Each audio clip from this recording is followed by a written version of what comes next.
Je voulais dire merci à vous pour cet entretien que vous m'avez accordé. Voilà, donc si nous pouvons aller tout droit au but, c'est que nous parlons de ma démission dans le parti de Gabriel Mokia, qui est le MDCO, Mouvement des démocrates congolais.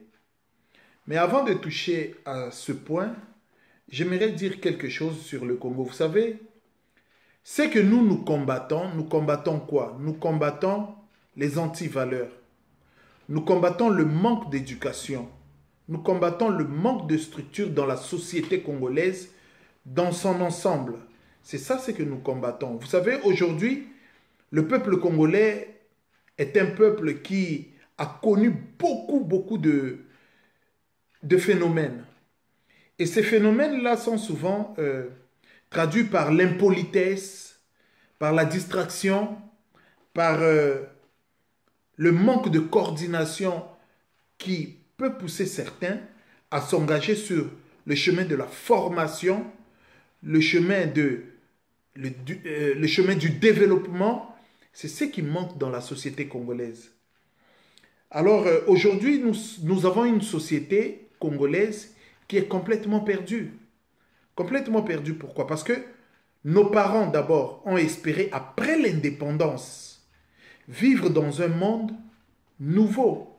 Un monde que Lumumba allait incarner, un monde où le Congo allait se distinguer dans la communauté des nations. Un monde qui ferait du Congo un pays que tout le monde envierait. Hélas, malheureusement, nous nous retrouvons en face d'un pays qui est en train de se déchirer par le problème de l'exploitation, qui est en train de se déchirer par les problèmes économiques, socio-culturels, et surtout qui est en train d'être déchiré par la politique dans son ensemble. La politique congolaise est complètement une politique qui est en train de commettre crime sur crime, viol sur viol, exploitation minière sur exploitation minière dans le mauvais sens qu'on peut le décrire. Nous disons non, nous ne voulons pas de cette politique-là, nous ne voulons pas de cette société, nous voulons que notre Congo se retrouve, nous voulons que notre Congo soit un pays libre, un pays correct, où chaque Congolais a sa place, où chaque Congolais pourrait profiter du patrimoine congolais, de sa richesse, de son économie, où chaque Congolais pourrait profiter du climat congolais. Mais aujourd'hui, les Congolais n'en profitent même pas. Qui vient profiter sur la terre congolaise?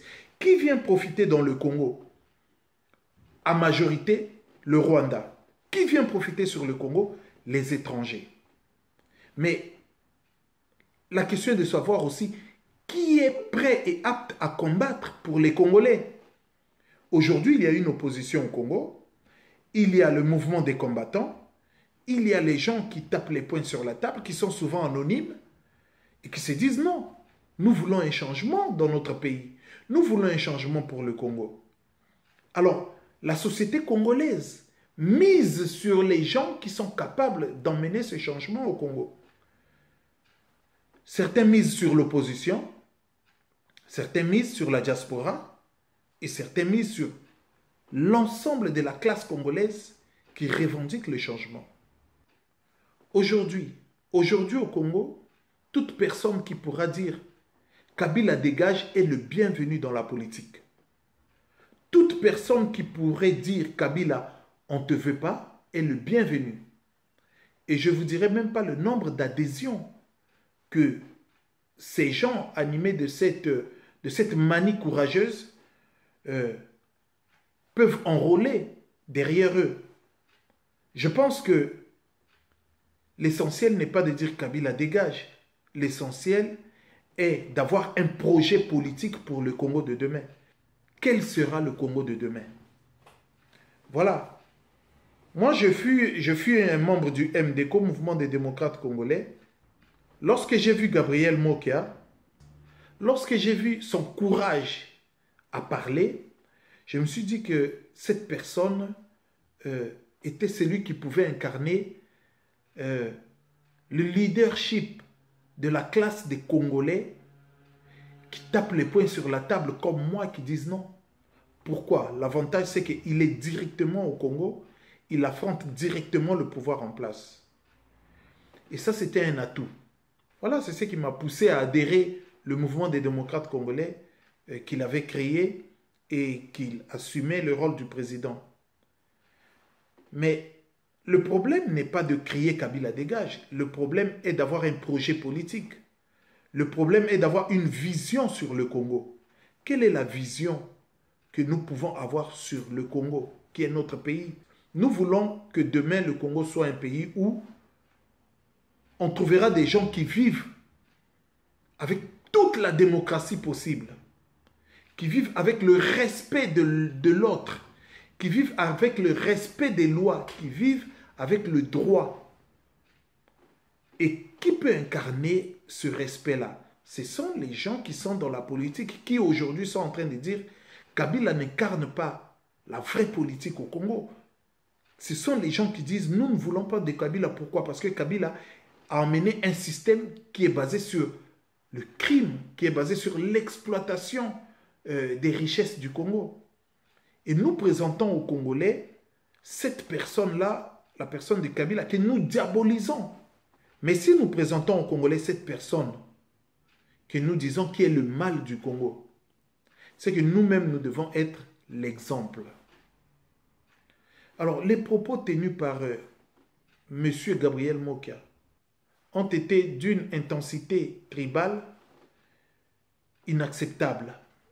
Inacceptable, pourquoi? Parce que, étant donné que nous assumons les responsabilités politiques, les responsabilités religieuses, disons toute responsabilité dans son ensemble, nous sommes soumis à certaines réserves linguistiques et vestimentaires, parce que nous sommes jugés selon le comportement et le langage.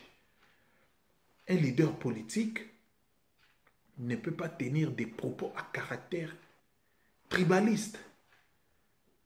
Et cela sonne mal pour l'image qu'il représente et l'image des gens qui sont adhérés à ce parti. Voilà la raison pour laquelle moi, étant donné que je suis un fervent combattant anti-tribalisme, j'ai préféré claquer la porte du MDCO. Les tribus qui sont au Congo sont un patrimoine et que nous avons cette chance-là d'avoir toutes ces tribus au Congo, que le parti auquel j'ai adhéré puisse sortir de tels propos ayant des traits au tribalisme. Et je pense que c'était le moment pour moi de présenter ma démission et de partir du MDCO.